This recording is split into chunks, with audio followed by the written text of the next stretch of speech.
ई शिक्षा course portal पर छात्र छात्राओं के 75% उपस्थिति के आधार पर यस अथवा नो अंकित करने के उपरांत स्कूल आईडी से डाटा में किस तरह से दोबारा एडिट यानी कि संशोधन करेंगे, साथ साथ फाइनल सबमिट कैसे करेंगे तथा सबमिट किए हुए डाटा को किस तरह से हम लोग प्रिंट आउट करेंगे, तो आज के इस वीडियो में हम लोग जानने का प्रयास करेंगे। तो वीडियो में आगे बढ़ने से पहले यदि आप इस चैनल पर पहली बार विजिट किए हैं तो चैनल को सब्सक्राइब करने के साथ साथ बेल आइकन को क्लिक करके ऑल पर क्लिक कर लीजिएगा ताकि आने वाले वीडियो का नोटिफिकेशन आपको तुरंत मिल सके। तो ई शिक्षा कोर्स पोर्टल पर स्कूल आईडी से लॉगिन करने के लिए आपको यूजर टाइप में स्कूल को सेलेक्ट करना होगा। उसके बाद यहाँ पर आप अपने स्कूल का यूडाइस कोड डाल देंगे। उसके बाद जो भी पासवर्ड होगा यहाँ पासवर्ड फिल कर देंगे। इस कैप्चा को दोनों को गुना करके आपको यहाँ पर लिख देना है और आप साइन इन पर क्लिक करेंगे। इतना करते ही आप ई शिक्षा कोर्स पोर्टल पर लॉगिन हो जाएंगे। लॉगिन करने के बाद आपको डैशबोर्ड पर कई सारा ऑप्शन दिखाई देगा। तो यहाँ देखिए स्टूडेंट इनरोलमेंट का ऑप्शन दिखाई दे रहा होगा, इस पर आप पहले क्लिक करेंगे। क्लिक करते ही आपको लेफ्ट हैंड साइड में कई सारा ऑप्शन दिखाई देगा। तो यहाँ देखिए सबसे नीचे में स्टूडेंट अटेंडेंस 75% का ऑप्शन दिखाई देगा, इस पर आप क्लिक करेंगे। क्लिक करते ही आपके सामने ऐसा इंटरफेस दिखाई देगा। तो यहाँ देखिए क्लास का एक ऑप्शन दिखाई देगा, यहाँ पर आपको क्लास को सेलेक्ट कर लेना होगा और क्लास को सेलेक्ट करने के बाद यहाँ पर आप सर्च आइकन पर क्लिक करेंगे। इतना करते ही उस क्लास में जितने भी स्टूडेंट हैं सभी स्टूडेंट का लिस्ट आपके सामने दिखाई देने लगेगा। तो छात्र छात्राओं के 75% उपस्थिति के आधार पर आपको येस नो कैसे करना है, इस पर ऑलरेडी मैंने वीडियो बनाया हुआ है, लिंक आपको डिस्क्रिप्शन में मिल जाएगा और आपको आई बटन में भी देखने को मिल जाएगा। आज के इस वीडियो में हम लोग स्टूडेंट्स के येस नो को कैसे एडिट करेंगे इस पर हम लोग चर्चा करेंगे। जैसे कि ये स्टूडेंट है, इसका हमने गलती से नो कर दिया है, इसको हमको यस करना है। तो इस पर हम क्लिक करेंगे और क्लिक करने के बाद हम यहाँ से यस कर देंगे और हमको बिल्कुल नीचे आना होगा और नीचे आने के बाद यहाँ पर हम अपडेट पर क्लिक कर देंगे। तो इतना करते ही ये सबमिट करने के लिए हमसे बोल रहा है, हम यहाँ से यस कर देंगे। तो इतना करते ही इस स्टूडेंट्स का डेटा सक्सेसफुली सेव हो चुका है। अब यहाँ से हम ओके करेंगे। यहाँ पर मैं आपको बता दूँ कि आपको फाइनल सबमिट करने से पहले ही आपको यहाँ पर एडिट कर लेना है। जब आप फाइनल सबमिट कर देंगे तो ये सभी बॉक्स फ्रीज हो जाएगा, यानी कि इस पर आपसे क्लिक नहीं होगा। तो इस बात का आप ख्याल रखेंगे।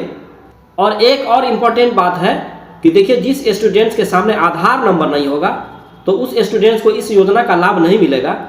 जिस स्टूडेंट्स का आधार नंबर यहाँ पर फिल नहीं होगा उसका आधार नंबर यहाँ पर आप डाल सकते हैं।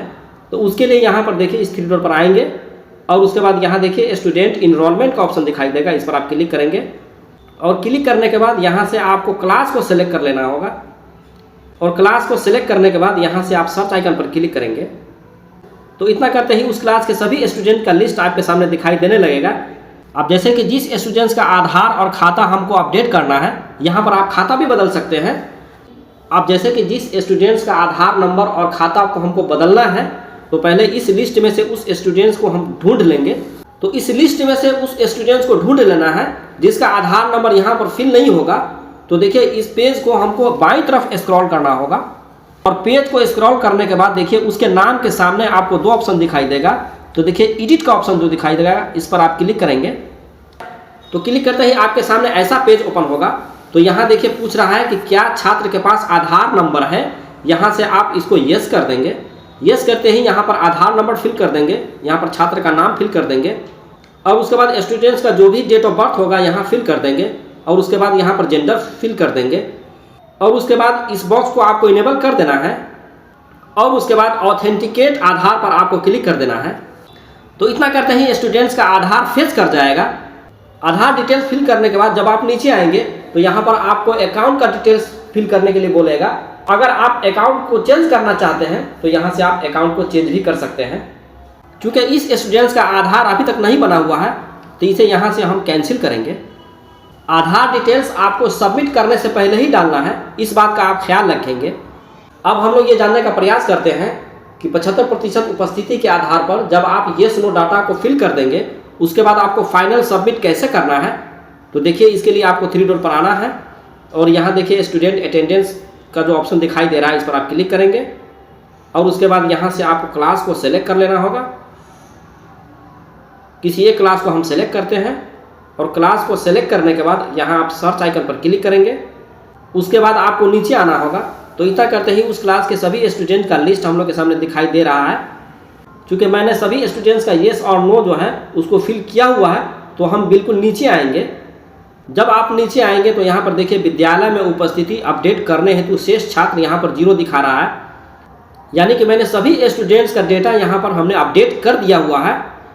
इसी तरह से आपने जो भी डेटा को अपडेट किया होगा, यहाँ पर आपको अगर शेष छात्र होगा तो यहाँ पर आपको संख्या दिखाई देगा, और अगर शेष नहीं होगा तो यहाँ पर आपको 0 दिखाई देगा। जब आप सभी स्टूडेंट्स के डेटा को अपडेट कर देंगे तब नीचे आपको इस तरह का ऑप्शन दिखाई देगा। यहाँ पर 3 बॉक्स है, यहाँ पर आपको पढ़ लेना है। जैसे कि पहला ऑप्शन बता रहा है कि विद्यालय के सभी छात्र छात्राओं की एंट्री ई शिक्षा कोष पोर्टल पर की जा चुकी है, आपको यहाँ पर टिक मार्क कर देना है। उसके बाद देखिए दूसरा ऑप्शन बता रहा है कि विद्यालय के सभी छात्र छात्राओं को उनकी 75% उपस्थिति के अनुसार एंट्री येस अथवा नो के रूप में अंकित कर दी गई है, यहाँ पर आपको इसको इनेबल कर देना है। तीसरा ऑप्शन है विद्यालय के सभी छात्र छात्राओं को उनके परिवार की 1.5 लाख रुपये कुल वार्षिक आय के अनुसार येस अथवा नो के रूप में चिन्हित कर दिया गया है, तो आपको इस बॉक्स को भी इनेबल कर देना है। और इस तीनों बॉक्स को इनेबल करने के बाद आप सबमिट पर क्लिक करेंगे तो इतना करते ही इस तरह का पॉपअप मैसेज दिखाई देगा, जिसमें ये आपसे पूछेगा do you want to submit, और अगर आपको सबमिट करना होगा तो यहाँ पर आप यस कर देंगे। सबमिट करने से पहले आप इस चीज़ का ख्याल रखेंगे कि कोई भी स्टूडेंट छूटना नहीं चाहिए, तथा जिस स्टूडेंट्स का आधार नंबर इसमें फिल नहीं किया है आपने, तो आधार उस स्टूडेंट्स का आप फिल कर देंगे। यहाँ मैं आप सभी को बताना चाहता हूँ कि फाइनल सबमिट करने के लिए किसी भी एक क्लास का आपको चयन करना होगा। किसी भी एक क्लास के माध्यम से जब आप फाइनल सबमिट कर देंगे तो आपके विद्यालय के अंतर्गत जितनी भी कक्षाएँ चल रही है उस सभी कक्षा का फाइनल सबमिट हो जाएगा। आपको एक एक क्लास को खोल करके सबमिट करने की ज़रूरत नहीं है।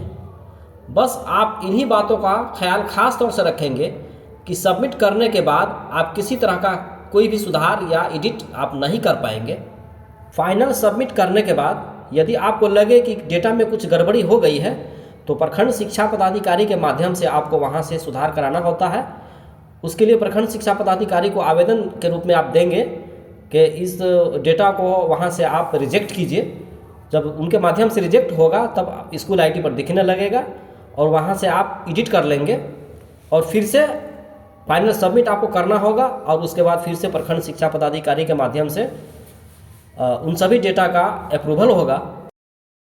तो अपने केस में यहाँ पर हमने सभी चीज़ का मिलान कर लिया हुआ है। यहाँ से हम येस करते हैं। येस करते ही देखिए इस प्रकार का पॉपअप मैसेज दिखाई देगा जिस पर लिखेगा thank you your consent has been recorded. यहाँ से आप ओके कर देंगे। अब जैसे कि हमको देखना है कि कितने स्टूडेंट्स का हमने येस किया है और कितने स्टूडेंट का नो किया है, तो यहाँ पर देखिए व्यू का ऑप्शन दिखाई दे रहा है, इस पर हम क्लिक करेंगे। और व्यू पर क्लिक करने के बाद यहाँ देखिए वेरिफिकेशन स्टेटस का एक ऑप्शन दिखाई दे रहा है, इस पर आप क्लिक करेंगे। और क्लिक करने के बाद यहाँ पर देखिए सबमिटेड बाय स्कूल, यानी कि स्कूल के द्वारा कितना सबमिट किया गया, यहाँ पर आप क्लिक करेंगे। अब हम यहाँ पर देखना चाहते हैं कि स्कूल के द्वारा कितना स्टूडेंट सबमिट हो चुका है, तो यहाँ पर देखिए हम सर्च पर क्लिक करेंगे और उसके बाद हम नीचे आएंगे। तो इतना करते ही आपके स्कूल का कुछ बेसिक इन्फॉर्मेशन आपके सामने दिखाई देने लगेगा। आपके विद्यालय में कितने बच्चे नामांकित हैं यहाँ पर दिखाई देगा, और जितना भी स्टूडेंट्स को आपने येस किया होगा यहाँ पर आपको दिखाई देगा, और जितने भी स्टूडेंट्स का आपने नो मार्क किया है यहाँ पर आपको दिखाई देगा। अब इस पेज को हम बाईं तरफ स्क्रॉल करते हैं। यहाँ पर वेरिफिकेशन स्टेटस में बता रहा है सबमिटेड बाय स्कूल और पेंडिंग एट बीओ दिखा रहा है, यानी कि ये सभी डेटा बीओ के पास पहुँच चुका है। अब इन सभी डेटा में हम लोग सुधार नहीं कर सकते हैं। अगर किसी डेटा में सुधार करना होगा तो बीओ के माध्यम से होगा, यानी कि बीओ की तरफ से इस डेटा को आपको रिजेक्ट किया जाएगा, तभी जाकर के आपके स्कूल आईडी पर दिखेगा और आप इसे एडिट कर सकते हैं। और सबसे लास्ट में देखिए एक्शन के कॉलम में व्यू का ऑप्शन दिखाई दे रहा है, इस पर हम क्लिक करेंगे। क्लिक करते ही जितना भी आपने सबमिट किया होगा यहाँ पर आपको संख्या दिखाई देगा, कितना को आपने येस किया है, कितना को आपने नो किया है। नीचे में आप क्लास वाइज भी देख सकते हैं कितना बच्चा आपके यहाँ क्लास वाइज नामांकन है, कितना स्टूडेंट्स को आपने येस किया है, कितना स्टूडेंट्स को यहाँ पर आपने नो किया है। सभी का डेटा आपके सामने दिखाई देने लगेगा। यहाँ पर आप क्लास वाइज देख भी सकते हैं। यहाँ पर देखिए व्यू का ऑप्शन है, सभी क्लास के सामने व्यू का ऑप्शन आ रहा है, तो यहाँ पर आप क्लास वाइज इस पर क्लिक करके आप देख भी सकते हैं। तो आज के इस वीडियो में बस इतना ही था। उम्मीद है जानकारी आप समझ पाए होंगे। फाइनल सबमिट करने से पहले आपको किन किन बातों पर ख्याल रखना है इस वीडियो में मैंने विस्तार पूर्वक बता दिया है। फाइनल सबमिट आप बहुत ही ध्यानपूर्वक करेंगे वीडियो अगर आपको पसंद आया है तो वीडियो को लाइक और शेयर करना न भूलें। चैनल को यदि अब तक आपने सब्सक्राइब नहीं किया है तो जल्दी से सब्सक्राइब कर लीजिए। तो फिर मिलते हैं किसी नए वीडियो के साथ। जय हिंद।